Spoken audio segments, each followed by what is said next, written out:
আসসালামু আলাইকুম এভরিওয়ান, কেমন আছেন সবাই? আশা করছি অনেক ভালো আছেন। আমিও ভালো আছি আলহামদুলিল্লাহ। আমি আবারও হাজির হয়ে গেছি আপনাদের সঙ্গে আরও একটি মজার রেসিপি শেয়ার করার জন্য। আজকের পর্বে আমি করে দেখাবো জাস্ট 2টা ডিম দিয়ে একটা দারুণ ডেজার্ট রেসিপি, ভিন্ন স্বাদের ডেজার্ট রেসিপি। তাহলে আর দেরি না করে আপনাদেরকে দেখিয়ে দিই এই ডেজার্ট রেসিপিটি কীভাবে করতে হয়। এখানে আমি 2টা ডিম নিয়ে নিয়েছি আর দিয়ে দিয়েছি একদম ফুটন্ত গরম পানি। চুলা থেকে নামিয়ে সরাসরি ফুটন্ত গরম পানি দিয়েছি এখানে 1 কাপ গরম পানি। তারপর এই ডিম আর পানিটা ভালোভাবে আমি বিট করে নেব ফেনা ওঠা পর্যন্ত। যখন দেখবেন ফেনা চলে এসেছে তখন কিন্তু এটাতে 2 টেবিল চামচ চিনি অ্যাড করে দিতে হবে। এই যে দেখুন ফেনা ক্রিয়েট হয়ে গেছে। এখন এখানে আমি দিয়ে দিচ্ছি 2 টেবিল চামচ গুঁড়া দুধ। তারপর আরেকটু বিট করে নিতে হবে।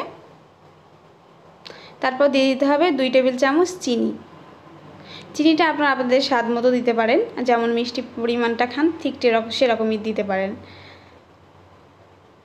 তারপর এটাকে আরেকটু বিট করে নিতে হবে। এখানে আপনারা ঘি অ্যাড করতে পারেন অনেক সুন্দর একটা ফ্লেভারের জন্য। আমি এখানে ভ্যানিলা এসেন্স দিয়েছিলাম।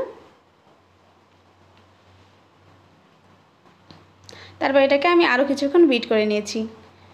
এটা ভালোভাবে বিট করা হয়ে গেছে। এখন আমি চুলায় একটা হাঁড়ি ফ্রি হিট করে নিয়েছি। এখানে আমি পরিমাপ মতো একটু পানি দিয়েছি আর দিয়েছি একটা সুতি কাপড় দিয়ে দিয়েছি তলায়। তারপর আমি হাঁড়িটা যে বাড়িতে আমি পুডিংটা করে বানিয়েছি ওইটা দিয়ে দিয়েছি। তারপর এটাকে আমি 1 ঘন্টা মতো একদম লো আঁচে এটাকে হিট করে নিয়েছি, বেক করে নিয়েছি।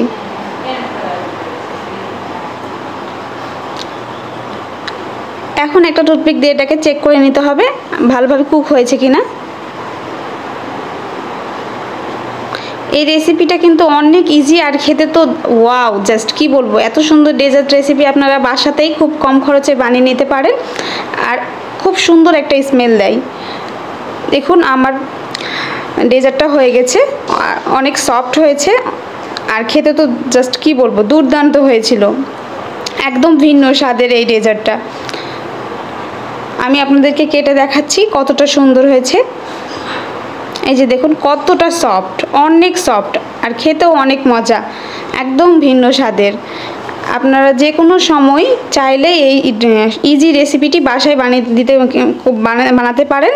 ছোট বাচ্চারাও অনেক পছন্দ করবে, সবাই পছন্দ করবে।